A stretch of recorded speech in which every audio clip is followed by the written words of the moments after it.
Hello everyone and welcome to Football Content Podcast. Today I am joined by Atawaris from All About Football. This is Chitranjan from Football Content, by the way.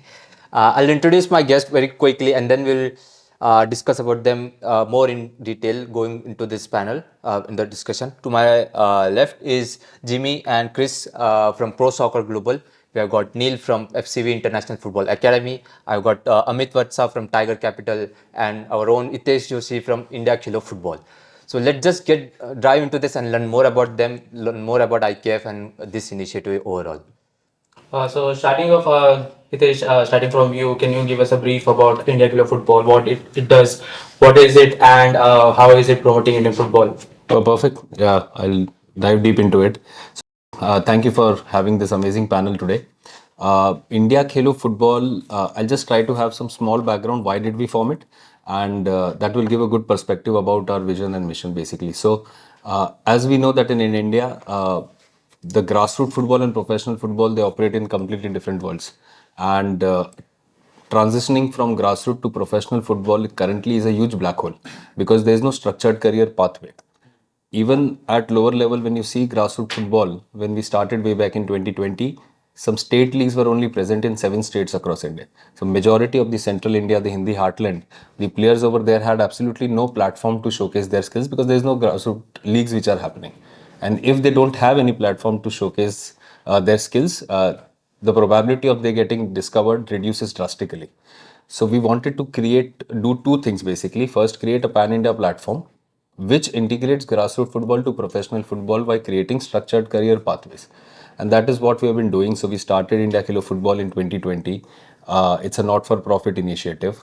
And the idea was to go to multiple cities and villages pan-India so that it can be a truly pan-India platform, pick up exceptional players, and showcase the topmost talent to Indian clubs, international academies, US universities so that they get discovered and their journey from grassroots football to professional football comes in a very transparent and unbiased manner within 2 steps.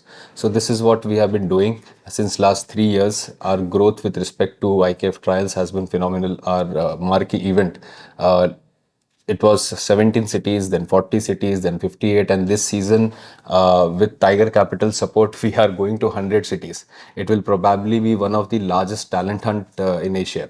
So we reached out to Tiger Capital and we gave our vision, and they have been supporting us. They have been like a pillar of support to us since last 2 months, since when the collaboration happened.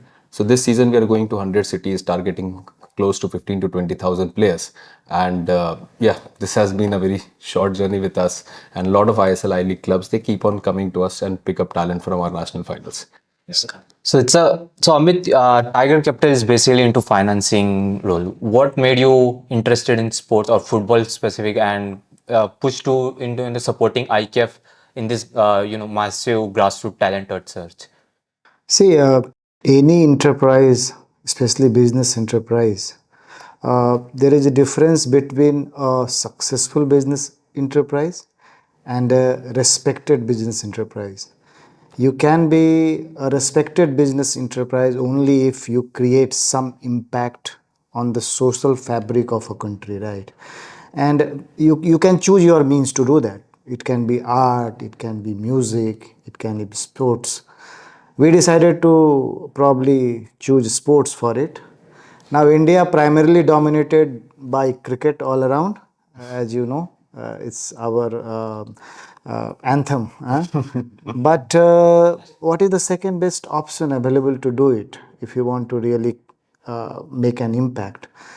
Now, if you talk about India, especially tier 3, tier 4, tier 5 kind of setup, villages, a sport needs to be economical and it needs to be a team sport, right? If you want to create an impact. If you choose shuttle badminton or lawn tennis, probably the cost economics will not work in a rural setup. Football is, I think, one of the cheapest game, which has so much of international relevance, which probably till today we have not been able to cash on to it, being one of the most highly populated nation. We see an opportunity to create a social impact through this sports, and that's why this partnership. So talking about the workshop means the IKF season 4 workshop, and it's season 4 now. It started from season 1 and now it's season 4. So I want to speak about the same with the Pro Soccer Global guys. What do you think are the changes and improvement that you have seen with the players? I think with the players, we spoke about this before. What we see a lot of is the younger players who are coming through. I think they're the ones who are most like coachable, most teachable. So I think every year when Jimmy and I come, the younger generation of players, I think access to, they can watch football on their phones. There's videos on YouTube, so they're watching that now and they're being inspired by that, and they're having idols and famous players they want to emulate. So that is really driving it forward. I'd also say the coaching, if I can just say that. I think there's a new wave of young coaches. IKF are fantastic. They select some really, really good coaches to come and join our workshops. And if you've got highly motivated young coaches teaching highly motivated young players, that's absolutely essential. And I think that's what the whole of India needs. And the way IKF are doing it is making a huge impact. So this is your 4th visit to India. Have you seen any difference from what you saw in the first time you came? I'm talking about the players that come for these trials and workshop. Have you seen any difference in the quality of players that coming up for this workshop? Yeah, massively. Yeah, I'd probably just reiterate what Chris said. In terms of the quality, we are seeing a lot more younger players now who have a lot of quality. Even, obviously we've been in India the last few days. We've been to a few cities, Nashik, Bangalore, obviously Mumbai, and the quality is getting better every year we come here. So that for me means then there's improvements. And if that improvement continues, when we speak with players, I always say, maybe 15 years ago, you wouldn't have thought that one of the best players in the world would be an Egyptian. But Mo Salah is one of the best players in the world. Now, in 10, 15 years' time, why can't one of the best players in the world be an Indian? Because they can. So, yeah, there's definitely a big improvement from when we first came to where we are now. I think a lot of that has to do with IKF, India Khelo Football, because of the framework that they've put in. So we're now being allowed to see a lot more players. So yeah, it's fantastic, and I think it will continue to improve. I think IKF's reach also, because it's pan-Indian. You're not just seeing players from one region, because that maybe doesn't correlate across the country, but it's unbelievable that Jamie and I, get access to come and see players from literally everywhere. So it gives you a good kind of idea of kind of a line of where there's a hell of a lot of improvement still to be done, certainly tactically, massively tactically. Players can improve themselves as well. Jimmy's favourite saying at the moment is ball in a wall, because it's so simple. As Amit said, it's economical for getting lots of kids involved. You need one ball, a wall, maybe some cones, anywhere. So that self-improvement can be done with the aid of a coach. Tactically, at the moment they are far off. But again, more good coaches with a framework like IKF. And then a really quick point, and I think Amit mentioned it, I think like football is becoming a real passionate game in India. And some of these younger kids, I mean, they know probably more about football than I do. You ask them a question and they go bum bum bum. They're talking about players from all different leagues and all different teams. So there's a real passion. And the two biggest attributes that I see for these Indian players is the competitiveness is amazing. I mean, they're really competitive. And now, if you're not competitive at something, you'll never succeed in life. So they're really competitive. So that is a number one foundation. And then they're really passionate. So yeah, it's gonna happen. Where do you see, which part do you see them lacking? Is it just tactical, or are there other? No, they're definitely tactical, but also technical. And I mean, we did a camp a couple of days ago, and again, the passion, the willingness to learn and to want the knowledge is amazing. So when we finished even halfway through a camp, we'll give them a 2-minute break. I'll get 3 or 4 boys and girls. What do I need to improve on? How can I improve? Never had that before. You get the odd one. We've been all over the world, Jimmy and I. And the thirst and the desire and the willingness to say, please teach me, give me information how I can be better. you couldn't wish for anything more. So, in general, they all need to improve. But as Jimmy said, the passion there and just that willingness to learn. You've got to give them coaches to feed this. It has to happen. And it will be obviously everybody can improve technically, everybody. So even professional players in the biggest league, La Liga, Premier League, or whatever, they're still improving. Technically and tactically. Yeah, that's where probably for me is where India is further behind. And I actually think that there's two things. It's coaching. Because they're the most important. We spoke about coaches before. We all drive a car. We've all got a license. He's probably a better driver than I. So the coaching needs to be the fundamental thing to get everything right. If we can get the right coaches, then the other attributes we've just spoke about will just rise to the top. Tactically, I think it's down to the infrastructure, because even now we're in probably one of the main cities in India, and we're struggling to get on an 11-a-side pitch. We're doing it on 7-a-side fields. So the infrastructure is getting better though. So they're the two things for me. And talking about FCV, the head of recruitment and admissions, so this is the first time, and this is the first time of FCV as well. So, what do you feel about Indian football, and what do you feel about the IKF season 4 workshop? It has already happened in Bangalore, it's happening in Mumbai, it's going to happen in Delhi. So, what's your experience been like for? Yeah, as I say, the workshops that IKF and the team do are fantastic. Giving the boys that are here and the girls, the girls have been really good as well. The opportunity to be seen and develop those pathways, and that's something we were really keen on our partnership with IKF and the values that they have, rather than just trying to churn players through a system for the sake of it, which you do see. Again, to reiterate what these guys have said, there are some quality players here. We've seen them. The younger ones, I think, like the guys have said, it's all about the coaching. If we can get that right and keep progressing them on that upward trajectory, there's that many out there here. That's something that surprised me coming here.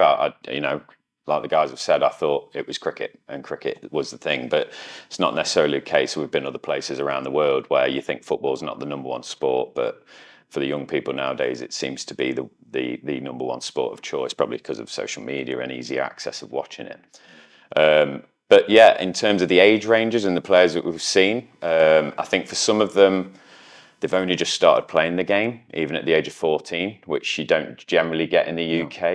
If you're into football, it's almost a generational thing. You play with your dad in the garden. You're born with a ball. So that's been interesting, but that's going to change over time. So yeah, it can only go upwards. So yeah, but there's certainly players that we've seen that are as good at their age as some of the boys we've got in the UK. So, and that's just in the small pockets that we've seen in the last sort of 5 or 6 days. Could you touch upon what FCV plans to do with the players that they're looking at right now in the workshop? What will be FCV's role over here? Yeah, so we will be giving away 4 free scholarship places for 4 players to come over to FCV and work with our coaches back in England. So we'll be selecting them at some point once we've finished this tour. Ultimately, it's to come and support IKF in what they do.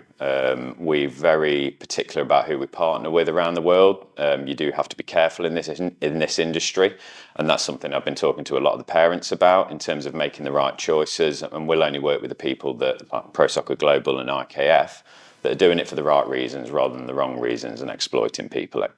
So, I'll quite happily be open and honest with parents about, the pitfalls of, trying to get their sons or daughters into various things to progress them and reach them to their full potential. We're here just to support IKF in what they do, talk to the players and the parents about the potential pathways of what they can look for. And whether that's coming to FCV for that experience and that development, then fine. If we can just help guide them on, the best advice that we'll all give, because we're just honest, and I think that's the best way, and that's why we kind of believe in these partnerships, and that's why we're here. I have a follow-up to this, to you and IKF, Hitesh, you too. Do you see challenges from the parents' side when it comes to sending their kids to international academies? Of course, of course. See, the whole, I'll take that, Neil, and I'll pass it on to you. So, the whole idea of doing workshops as a separate event was because there's currently a lot of knowledge divide among Indian parents and players. They have the desire to become a professional player. Parents are ready to spend, but where to spend is something which is most important. And do they need to spend is another question which they need to ask themselves for their child. So the whole idea of doing workshop was to give that expertise and honest advice here in India itself. That was our reason to bring Chris and Jimmy every year to India, so that we can honestly tell them where they stand with respect to the footballing ability. And then the parents can decide from European benchmarks. We give them reports from Indian benchmark perspective, so that they know where the player stands. Because everybody feels that I'm Messi or I'm a Ronaldo, but they need to be given a reality check. So that was one idea. So the parents know how much to spend, until where can I push my child, and have backup as well from the career perspective. The other thing was, with which I told you, I started with it, there's a lot of knowledge divide. And you have lot of players, foreign players coming to India to attract this massive population which we have. And there are hundreds of players which are going abroad. So the thought process was, these players are spending 20 lakh, 25 lakh, 30 lakhs to go abroad for a year. If in an ideal situation, they all land up at right places, they get the right coaching, right exposure based on their needs, then within 5 years, we will have at least 500 players who would have been trained at right places, who have had an exposure at some of the good academies across the globe. And when they come back, there will be a massive influx of better players than we have in India. And these guys are already spending and going abroad. What if they do it in a right manner? That's our idea of starting a separate workshop for the ones who have decided they want to go abroad and take up football professionally. So the massive challenge for the parents as well as we speak with them is how to go about it, whom to believe, whom not to believe, and then where to send my child. And we have heard some horror stories, and those stories only arise because the suggestions were guided by commissions. So that is why what we did was, we bring Chris and Jimmy every year. They give their honest feedback, their assessments to the players, to the parents, so that they know where they stand.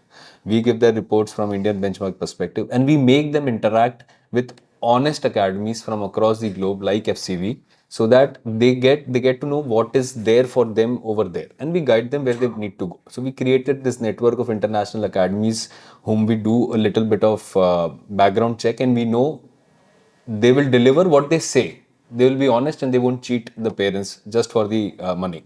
So that's how the FCV also came into the account, and we like the manner in which they conduct the programs. Already, two Indian players are there. One of the players just went from Gorakhpur to FCV last week. So because they gave equally importance to education, and that's how Neil came into the picture, and they are equally committed to provide this pathway to Indian players. Yeah. Completely reiterate what Hitesh is saying. We're always, any family that wants to speak to us will be very honest and manage their expectations as well. It varies around the world, the kind of expectations that parents have of their kids. I think from Hitesh's sort of experience and sharing with us, it's, education is vitally important, which is something we would agree with. My background's education before I came into the football industry. And you cannot put everything all on football. So we'll always stress that to parents, that for as much as you want to, and we want to, hope that every player reaches we get them to their full potential. Where that potential takes them in football, we will see. We can't guarantee that, and we'll never lie to parents about professional contracts and things like that. But we partner with an excellent academic provider at Loughborough College and Loughborough University, so their academics are really, really good and really strong, and we're really, keen to make sure that there's that right balance for the kids in terms of discipline, on in both the classroom and the football pitch. So they're leaving with something. They're not just staying for 2 years or 6 months or whatever and just flying home. They'll go back as better players, which will help India. Whether, ideally one day we'll get one, out on trial and into a professional club. We'll see how the boys do, but we have boys at the academy from all over the globe that all have those same sort of dreams and passions and goals, but we have to manage that, motivate them, keep them going, because they'll come into the academy and they'll be playing against boys that are very, very good, but it doesn't mean their development can happen very quickly. And that's something our coaching team does at the academy. There must have been time, like even you guys when you're scouting, so you see a guy who has real talent and maybe will really benefit from joining some of these academies.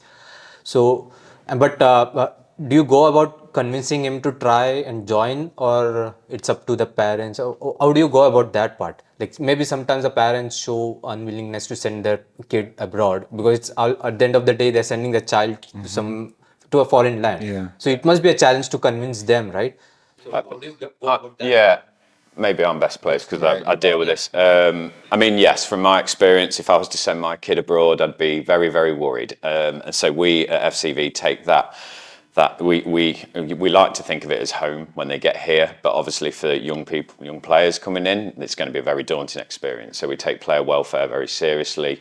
And we have, a residential team and welfare team that take care of that, that the parents have that access to, both with the academy at FCV, the college as well in terms of their education and making sure they're on track, and the coaches in terms of their football pathways. And it works just like at school, really. You need that partnership between all parties.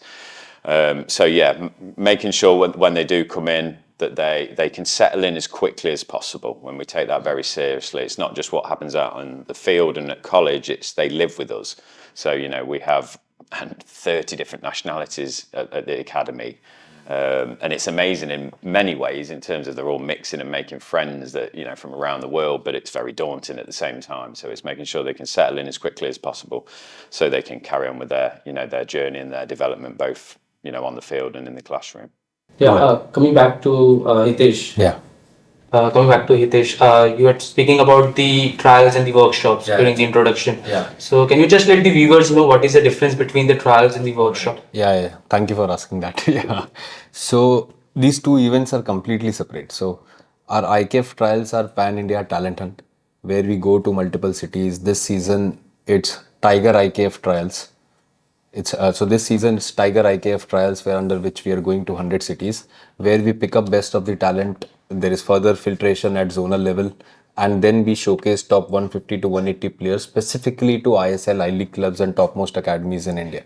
So that is mostly like a pyramid structure which we follow, and where there is filtration at 2 levels, and then we have the highest level which we call it as national finals, where these 150, 180 players come. We invite more than 20, like last season we had 24 ISL, I-League clubs, topmost academies being part of the national finals, and it's a showcase. Basically, it's like a shadi.com. But the only thing is we pick up the parents, we pick up the players, we invite the verified clubs, academies who want to give opportunities, we make them meet. That is IKF trials, where we are doing it only for infusing talent to the Indian footballing ecosystem. Workshop is completely different. Workshop is basically to make them self-aware. For the players who have decided they want to become professional players, we provide them with a network of verified academies globally so that they can speak with them and go to the right academies, right partners, right countries as per their need. So that is for players who have decided they want to become professional football and wish to go to Europe, basically, and want to be more self-aware. So it's more focused on, so as the name is workshop, it's more focused on technical assessment. And obviously we also pick up players, showcase to academies, try to, like, Neil is here to give 400. I'm sorry.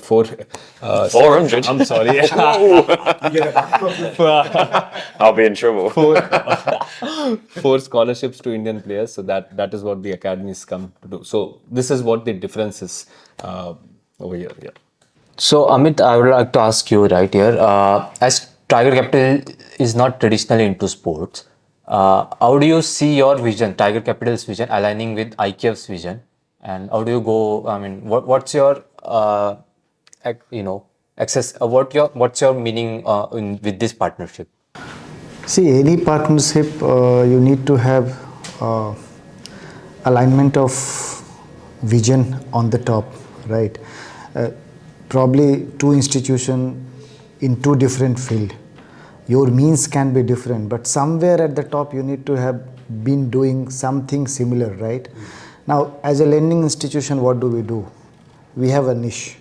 We say that we help micro entrepreneurs in tier 3, tier 4 cities and first time homeowners who probably have not been part of the formal credit system yet, or they are facing difficulty in reaching out to the formal credit system, right?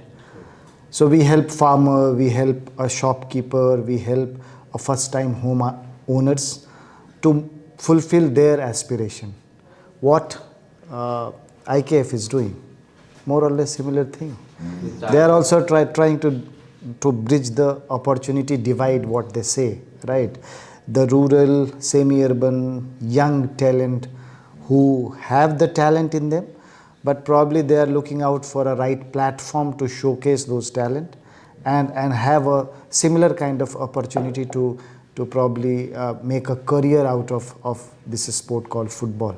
So somewhere we saw the alignment in the first meeting itself, and that's where we probably decided to become part of this initiative, which is going to create, and we are sure which is going to create a long-term impact on the society as in particular, and sport as a whole, whereby you are just helping a budding kid to maybe make sport as his profession. Right? Yeah. So I'll just add to it. So if you see, we both are in separate domains per se. It's finance, usme bhi lending, and then we are into football. But our vision or even our pitch to them was, if you look at macro level, both of their brand values have a perfect fit. Like it fits like this. Both are actually doing the same thing, which are two things. As he rightly said, our whole brand value integration was with respect to giving opportunities to people who deserve it and providing a platform for it to come into effect. So if you see from way above, jisko bolte hain have a bird's eye view, we are doing exactly the same thing, because by creating that platform where there is no opportunity divide, you are assisting the country. Basically, they with the entrepreneurs, with the economy, we with the sport. So we are doing exactly the same thing into separate domains, and it effectively joining the forces means that it will be a much bigger impact. It's not 1 plus 1, it's not 2 over here, it will be 11. So that's how we see the whole partnership as. It's great. So coming back to the Pro Soccer Global, Jimmy and Chris, we're talking about, we already had this conversation off camera, but I just wanted to ask once again so that the viewers get to know, because many players come with the experience of already playing in a position. Like a left winger is coming with the experience of playing as a left winger. So if you want to change that player to playing a position completely, 180-degree opposite, not 180-degree opposite, but I would say it's kind of different, like a centre back or right back or a midfielder. So what kind of, thing you evaluate in him that he can play in these kind of positions also, and he can be a better player in these kind of positions? I think it's, do you want to start? Yeah, okay. Do you recommend change of positions to players? Let's start with there. Okay. Well, can I just say about Shubham? Yeah. Is it Shubham? Okay, so we identified the player last year. And he was. You identified. Yes, I identified. Thank you very much for that. Yeah. I identified him, and he was playing. When we just selected the teams, I said, "Okay, you're tall. You can go at centre back." And very humble boy said, "Yeah, okay, so I'll go and do it." And immediately, tall, left-footed centre back, very elegant, took responsibility, a good communicator. And for Jimmy and I mean, we're both scouts outside of ProSoccerGlobal as well. We're both scouts. I'm also a FIFA licensed football agent. So my eyes light up straight away, and I'm thinking, oh, okay, very good at both feet, left-footed centre backs, very rare, and he was playing really well. So in a break, I said to him, is this your position? He said, no, I'm a left winger. I said, oh, right, okay then. That, for me personally, and he's probably going to see this, I don't feel this position is left winger.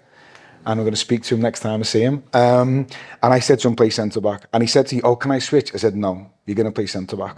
So we do, because of our experience, we do identify these things. We can't force a player to do it, but we do make recommendations, yeah. And can I just jump in on that, because it's really, really, I mean, the point is when this happened in this event, that Chris had done that and identified that boy to maybe play in a position that he wouldn't normally play in, then I was on the other team at that time, you know, helping the other team. And then I walked over to him maybe 20 minutes into the game and said, hey, listen, you're on centre half's good. That was the same boy. Yeah. So me has been a scout for a number of years in you know, Premier League academies and stuff, and that I identified that boy and thought he played centre back.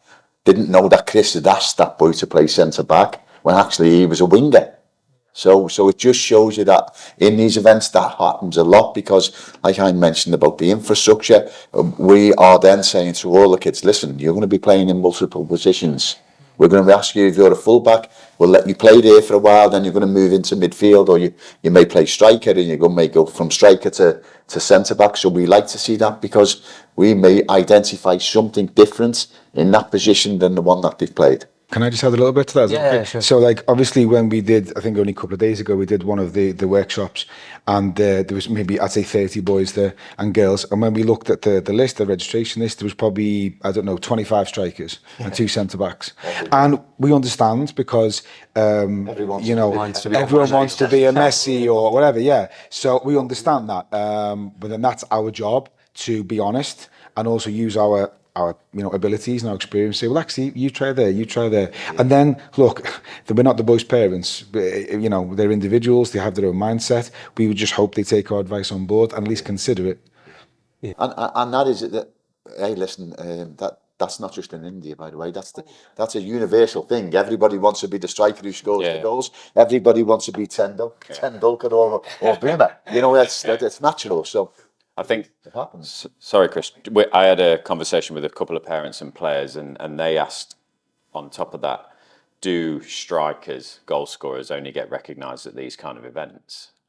Absolutely not. No. Get that completely out of the head. Doing the basics right and being in the right positions, as these guys will agree, is what will make them stand out. Not scoring a screamer from 30 yards as a one-off. You know, it's. Yeah. And teams need 11 players on the field in 11 different positions.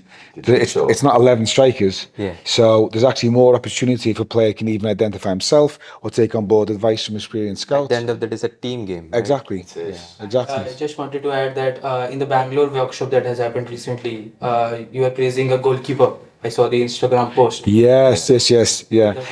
Goalkeeper is a very specific position. I've had goalkeepers in England, one in the Premier League Academy for a number of years.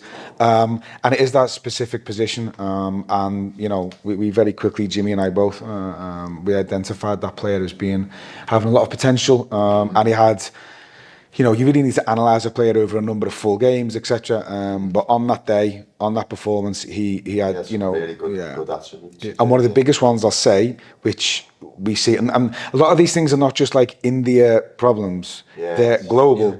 So don't, and lots of people say, oh, you know, that happens in Germany. No, it happens all over the world, you know. But it's communication. Players communicating with each other. And Jimmy, when I'm big, Jimmy, what's one of the biggest things in every camp we ever do? Communicate with each other. This goalkeeper was shouting, he was organising, big, strong, athletic, agile, good kicker. So you're looking at, he's just ticking boxes. Again, you've got to see a bit more long term, but we really like them. Great. So I wanted to ask Neil, when you're picking players or when you're suggesting players to get on board into this academy or program, do you look into their educational part over here? I mean, how good are they in education, or the focus is just on their playing ability? No, I mean, in terms of the education side, historically we didn't have a great, choice of subjects for players, but certainly over the last couple of years, we now offer a range of A-level subjects, a range of degree subjects as well, and with that we've increased our age range. So my background's education, in secondary education. So again, that careers advice comes into what we talk to parents about as well, in terms of what subjects, and the college will do that as well. They'll have interviews with the college before they make those choices and making sure they're making the right subject choices, for any other career aspirations they may have. On the football side, I think you asked a similar question earlier in terms of, yes, we come out to different countries and see players. We sometimes bring our coaches out as well, which is maybe something we may want to, do with IKF in the future. But if players want to come and have some shorter term stays with us, just so they can get that experience, and they've got to have the right decision. We can't expect them to commit a long term program without, visiting the academy. If families are in the UK, they can come for, their son can join us for the day for completely free, see how they feel, or come for a week and things like that. I'd rather them make the right decision, feel comfortable, have a tour of the facilities and everything like that before they commit to something long term. Obviously, if we see players, and we're talking all the time about players as we're watching them going, yes, yes, yes. We'll have those chats with them and talk to them about, trying to push them on to the next level. At what age do you consider taking in a player? So the academy starts from during the main football season, sort of September to May in the UK, and we kind of follow that academic calendar as well. We start at 16 if they want to do education, A levels sort of level. If they want to just come on a football development program, we can start at 15, and then during our development camps, which generally happen in the summer in England, which is July, August, we lower to a younger age range starting at 14. But what I think something I'll talk to Hitesh about once we've finished again is the need here for that younger age group to maybe get that excelled coaching levels, and maybe do some younger group activities and things like that would be, I think that's going to benefit, the guys that we've seen here that really, the kids that we saw in Nashik, young but really talented. And just giving that opportunity and that experience and that pathway as well. Can I come in really, really quickly? Right. So for me, education is the most important thing in life, because it is, and not everybody can become an elite sports person, because it's only this amount. So when you can marry the both and you can do the both, then there's always going to be two options. Yeah. You could become an elite sports person, and if you don't become an elite sports person, but you're still doing your academics at a level, then come back and be a doctor or a lawyer or the Prime Minister, because it will happen. And I would make a bold prediction that I know a lot of these young kids that we're seeing now, these 9s and these 10s and 11, who we think are super talented, if they continue to have the focus on the football and their academics, then we'll be seeing a lot of Indian young people going to study all over the world. And with football at the heart of it as well. And some of these young Indian people as well will go on and play national football as well. So, yeah, 100%. But education is the most important thing in life. True. Yeah, so Hitesh, ending with you, the workshops are being in Bangalore, Delhi, and Mumbai. Yeah. So these are the metropolitan cities in India. Yeah. So are you planning in the future to bring these workshops to different cities as well? Yeah, so we already started doing that from this season. We went to Nashik and we went with our partners Box to Box Sports in Nashik. The idea was to start experimenting and going to tier 2 cities, and the experience was amazing. It was amazing. It was like we thought that these workshops, people wouldn't be interested in tier 2 cities for this kind of an international workshop. But I think because there is such lack of opportunities and a platform in tier 2 cities, that if these things go over there, it makes a lot of sense for them, because they lap it up with both their hands and feet and everything basically. True.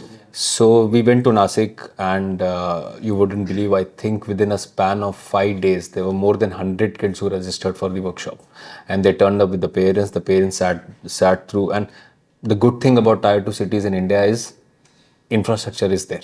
Yeah. At least to get 11 a-side field. So yeah, we are considering now going to more tier 2 cities from next season.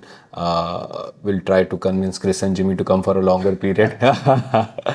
And so that is on our agenda. As we are taking trials ahead, to 100 cities now. Slowly, we wish to expand workshops as well, definitely. And the beauty of that happening in a tier 2 city for me was, well, one thing, Box to Box were a fantastic partner, and everything they did and the way it was set up was absolutely perfect. And there was some really good players, and I mean there was two. I just remember the number 5 and number 6 for me, amongst others, because we picked quite a few players, but them two, I thought, my God, they're talented. They were young players, they were very talented. We would never have got that opportunity to see that if Hitesh wouldn't have said, this is where we're going. And Nasik's beautiful, by the way. It's about trying to open it up to as many kids as possible. Obviously, you know, the metropolitan cities, highly populated, so, but if you can go to these tier 2 cities where there's equal amount of passion in the players, and as Hitesh rightly said, we talk about infrastructure, the facility that we actually used through IKF and Box to Box was unbelievable. It was absolutely fantastic. So to give us the option to see these players in the rightful size pitch is massive. It might sound like a little thing, but you know, tactically using space and stuff, it's important. And again, we seen some players as young as 8 and 9, and I mean they were incredible, honestly. Wow. If you guys stayed for a longer time, Hitesh can plan a couple of more cities. Yes, please. Yeah, exactly. Yeah, we'll speak Yes, about please. that. Hitesh. We'll speak. I'll just have the last word on this, and then we'll close basically. So, from this season onwards, the good thing or the most important thing that happened, which allowed us to follow our ideal mission and vision, was Tyger Capital coming on board. And I'm not saying because for the heck of it. We could expand our thought process because because Tyger Capital collaborated with us, and with this partnership of having a finance company with the right people and right values in mind with us, I think it is going to genuinely benefit thousands of players over coming years. And that would be my last word. Yeah, I mean, the credit is due where it's due. Like getting Tiger Capital on board, I think the numbers clearly suggest that IKF reaching 100 cities itself is a big achievement. So yeah, I'll give you a few examples. We went to Rajasthan. It is a non-footballing state. I'm sorry, I'm taking time, but it's very important basically that we went to places where, like, Rajasthan is not known for football. I know. But we decided with Tiger Capital that we'll go deeper into Rajasthan. We want to now every year explore one state which hasn't been explored yet. And that tour is still going on. Our operations head Nijas is still going around Rajasthan. It's a big state. Last weekend we had a event in Sri Ganganagar. It's towards the Pakistan border, and many of us would never know that such kind of a city exists. We went over there for trials. More than 100 turned up, and there were so many players who came without shoes. Okay, and when we offered them shoes, they refused. They said we are more comfortable in shoes. And you consider it's Rajasthan, it's a desert. It's a desert, and they played without shoes. Now, had Tiger Capital not come on board, had we not thought of covering India like we want to do, those players without shoes in Rajasthan would have never got a platform to become a professional player. And that is something which we wish to continue and go about. That everybody who aspires to become a player, when they turn 30 and they reflect on their career and they do not become a player, lack of opportunity shouldn't be the reason. true. That's it. No, so we are equally proud of this partnership, and we hope that we continue to create a meaningful impact and opportunities for the semi-urban and rural talent going ahead. Of course. Yeah, so it's been great speaking to you all guys. And I hope IKF reaches to more cities, 150 next year at least. Get them for more days.